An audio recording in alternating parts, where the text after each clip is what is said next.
샬롬 할렐루야. 에베소서 5장 8절에서 13절이요. 너희가 전에는 어둠이더니 이제는 주 안에서 빛이라. 빛의 자녀들처럼 행하라.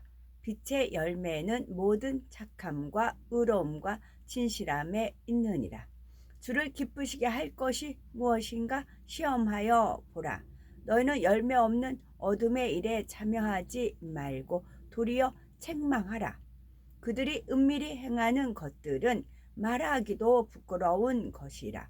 그러나 책망을 받는 모든 것은 빛으로 말미암아 드러나나니 드러나는 것마다 빛이니라. 아멘. 제목은 빛의 열매입니다.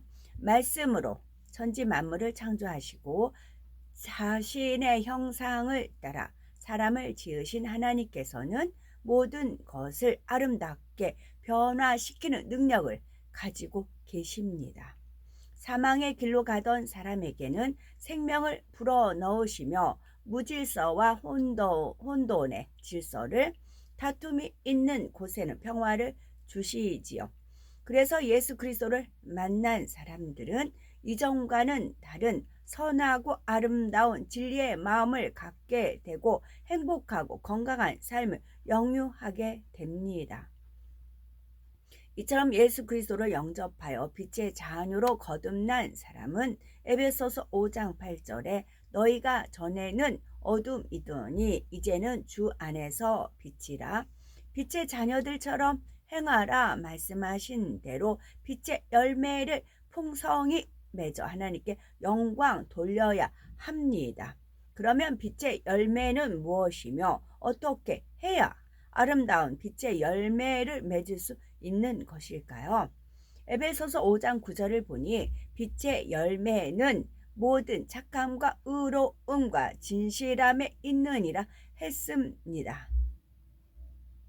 이는 모든 착함과 의로움과 진실함의 열매가 곧 빛의 열매라는 말씀이지요. 그러면 착함과 의로움과 진실함이라는 영적인 의미는 무엇일까요? 먼저 착함이라는 것은 선하고 악의가 없는 아름다운 마음을 말하죠. 예를 들면 세상을 살아가면서 항상 자신의 유익보다 상대의 유익을 먼저 구하는 것, 불효한 이웃이나 병든 사람, 가난한 사람을 돌아보고 선을 베푸는 것이지요. 또한 부모님의 은혜를 알아 공경하는 것, 창조주 하나님을 알고 그 말씀에 순종하는 것 등이 이에 해당합니다. 뿐만 아니라 남에게 신뢰를 범치 않는 마음, 행악자로 인하여 불평하지 않는 마음, 남을 섬기고 자신을 낮추는 마음, 화평하고 양보하는 마음, 욕심이 없는 마음, 자랑하거나 들레지 않는 마음, 진리와 함께 기뻐하는 마음 등이 모두 착함에 속한 것입니다. 의로움이라는 것은 일반적으로 자신의 유익을 구하지 않고 옳은 것을 위해 생명을 다해 전력하는 것을 말하지요. 그러나 진리 안에서의 의로움이라는 것은 이러한 차원이 아니라 하나님의 약속하신 말씀을 믿어드리는 것, 말씀대로 순종하는 것입니다. 즉 죄를 버리고 성경에 기록된 계명들 온전히 지켜나가는 것이나 모든 불의한 것으로부터 자기를 깨끗게 하는 것, 생명을 다해 충성하는 것을 말하지요. 그리고 하나님의 뜻을 쫓아 그 나라와 의를 구하는 것, 반듯하고 절도 있는 행함, 도리를 저버리지 않는 것, 옳은 일에 대한 뜻을 굽히지 않는 것 등이 다 의로움에 속한 것입니다. 다음으로 진실함이라는 것은 이 세 가지 속성이 있는데 바로 거짓되지 않는 것, 약속을 지키는 것, 어떤 상황에도 변하지 않는 한결같은 마음이지요. 많은 사람들이 약속을 해놓고는 지키지 않거나 입술로 낸 말을 행하지 않는 것은 진실함의 열매가 맺혀 있지 않기 때문이지요. 그러나 마음이 진실한 사람은 어떠한 상황에서도 자신이 약속한 바를 지키고 한 번 정한 마음에 변함이 없는 것을 볼 수가 있지요. 빛의 열매는 모든 착함과 의로움과 진실함에 있다고 했는데 왜 이 세 가지가 함께 있어야 하는 걸까요?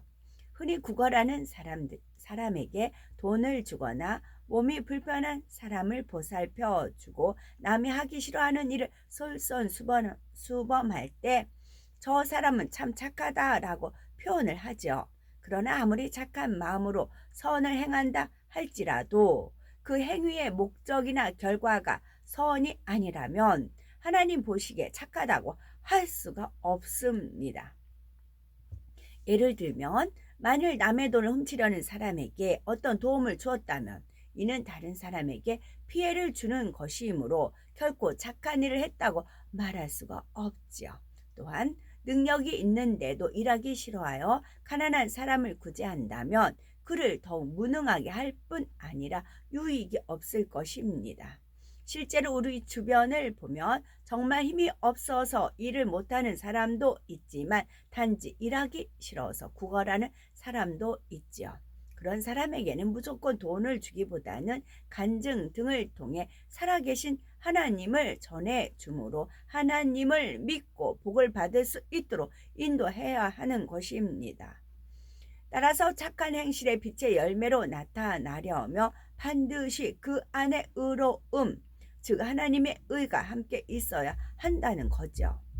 또한 착함과 의로움만 가지고 온전함을 이룰 수 없는 것은 그 안에 진실함이 있지 않으면 아무 의미가 없기 때문입니다. 가령 수재민, 도끼, 모금 등을 할 때 자신의 이름을 드러내기 위해 성금을 낸다며 진실이 아니므로 중심을 감찰하시는 하나님 앞에 빛의 열매가 아닌 거죠. 그러므로 우리가 빛의 자녀들처럼 행하고 빛의 열매를 맺기 위해서는 하나님의 의의 차원에서 선을 행해야 합니다. 또한 모든 선행은 자신을 드러내기 위함이 아니요 다만 하나님을 사랑하기에 빛 가운데 행해야 참이며 이것이 하나님께서 말씀하시는 빛의 열매를 맺는 것입니다. 에베소서 5장 10절을 보면 주께 기쁘시게 할 것이 무엇인가 시험하여 보라 했는데 이는 곧 빛의 열매를 맺어 주님을 기쁘시게 하라는 것이지요.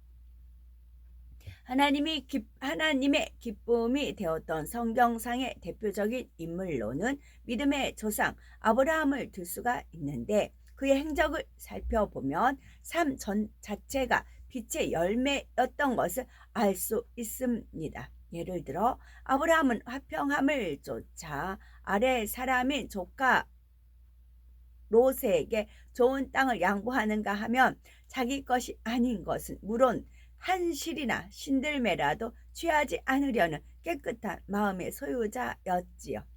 아브라함은 이렇게 선한 마음뿐만 아니라 의로운 행함으로도 하나님을 기쁘시게 해드렸습니다. 하나님께서 너는 너의 본토 친척 아비 집을 떠나 내가 네게 지시할 땅으로 가라 명하심에 아브라함은 미처 갈 바를 알지 못하였지만 그대로 순종하였던 것을 볼 수가 있지요. 또한 현실적으로는 도저히 불가능한 일일지라도 하나님의 말씀이기에 의심 없이 믿어드렸지요. 즉 자신이나 아내가 이미 출산할 수 없는 정도로 늙었으나 하나님께서 하늘의 무뼈를 보이시며 네 자손이 이와 같으리라 말씀하시자 그대로 믿었던 것입니다. 이에 아브라함이 여호와를 믿으니 여호와께서 이를 그의 의로 여기셨다고 말씀하고 있지요. 이처럼 아브라함이 현실을 보지 않고 하나님의 말씀을 믿은 자체가 하나님께서 보실 때 의로움이 되었던 것입니다. 그러면 아브라함에게 맺힌 진실함의 열매는 무엇일까요? 하나님을 향한 아브라함의 믿음과 행함이 어떤 상황에서도 변치 않고 흔들리지 않았던 것이 바로 진실함에 해당합니다. 백세에 얻은 하나밖에 없는 아들을 뼈는 뼈대로 살은 살대로 갈라 번제로 드리라는 명을 받았는데도 아브라함은 조금의 원망이나 주저함이 없이 순종하였던 것이지요. 이는 아브라함의 중심이 얼마나 진실했던가를 잘 보여주죠. 이처럼 아브라함에게 착함과 의로움과 진실함의 빛의 열매가 풍성히 맺혀 있기에 하나님께서는 그를 믿음의 조상으로 세우시고 벗치라 칭해 주셨던 것입니다. 또 어디를 가나 동행해 주시고 범사에 복을 주심으로 아무 부족할 것이 없도록 만들어 주셨지요. 우리도 아브라함처럼 빛의 열매를 맺어 온전히 빛 가운데 행할 때 우리의 삶에 하나님의 기뻐하심을 입은 증거가 확실히 나타나게 되는 것입니다. 에베소서 5장 11에서 13절을 보면 너희는 열매 없는 어둠의 일에 참여하지 말고 도리어 책망하라. 너희의 은밀히 행하는 것들은 말하기도 부끄러움이라. 그러나 책망을 받는 모든 것이 빛으로 나타나나니 나타나지는 것마다 빛이니라 말씀했습니다. 그러므로 빛의 열매를 맺으려면 먼저 책망을 통해 어둠에서 나와 빛으로 들어가는 과정이 있어야 합니다. 여기서 말하는 책망은 단순히 잘못한 것을 꾸짖는 것으로 끝나는 것이 아니라 빛으로 나오게 하기 위한 책망을 의미하죠. 예를 들면 소신자 때 열심히 하나님의 말씀대로 온전히 행하기 위해 돌아보며 달려가기도 하죠. 성경을 읽다가 혹시 잘못된 것이 있으면 통과하고요. 신명기 28장을 비롯하여 성경 곳곳에 말씀했듯이 하나님의 말씀대로 행할 때 축복이 오고 하나님의 말씀대로 행치 않을 때는 모든 시험 환난이 닥쳐오는 것입니다. 왜 시험 환난이 왔는지 그 이유를 깨우쳐 주고 진리 가운데 살지 못한 것을 책망하죠. 물론 그렇게 하는 것이 진리의 빛으로 비추어 잘못된 것은 고쳐주고 바르게 이끌어줄 때 비로소 빛으로 나오게 된다는 것을 알기에 지적하고 책망해서 깨우쳐 주는 것입니다. 우리는 이와 같이 누가 권면하고 지적해 주지 않는다 하더라도 스스로 진리에 비추어 어긋났을 때에는 자신을 책망하여 온전히 빛 가운데 거해야 하며 상대를 대함에 있어서도 이해하고 포용하는 차원을 넘어서 진리로 깨우쳐 빛으로 나올 수 있도록 이끌어 주어야 합니다. 사랑 자체이신 예수님께서도 제자들을 대함에 있어서 항상 온유하고 부드럽게만 대하신 것이 아니었죠. 예수님께서 고난을 받으시고 십자가를 지셔야 함을 말씀하시자 베드로는 주여 그리 마옵소서 이 일이 결코 주에게 미치지 아니하리이다 라고 간청하였죠. 이에 예수님께서는 사단아 내 뒤로 물러가라. 너는 나를 넘어지게 하는 자로다. 네가 하나님의 일을 생각지 아니하고 도리어 사람의 일을 생각하는도다 라고 호되게 책망하셨습니다.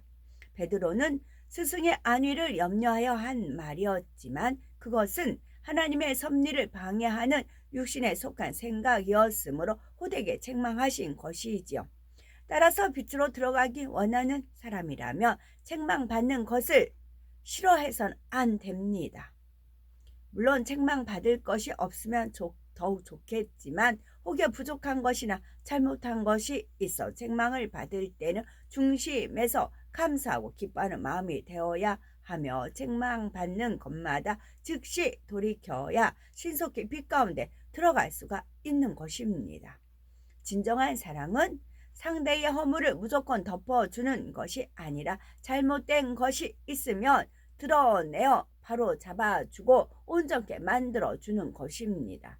하나님께서 빛의 말씀을 통해 우리의 죄와 어두움을 낱낱이 드러내 주시는 것도 우리를 너무나 사랑하시기 때문이지요. 따라서 기쁨과 감사함으로 훈계나 책망을 받아 빛의 열매를 풍성히 맺음으로 하나님을 더욱 기쁘시게 하며 빛된 삶을 영위하는 우리가 되어야 되겠습니다. 아멘.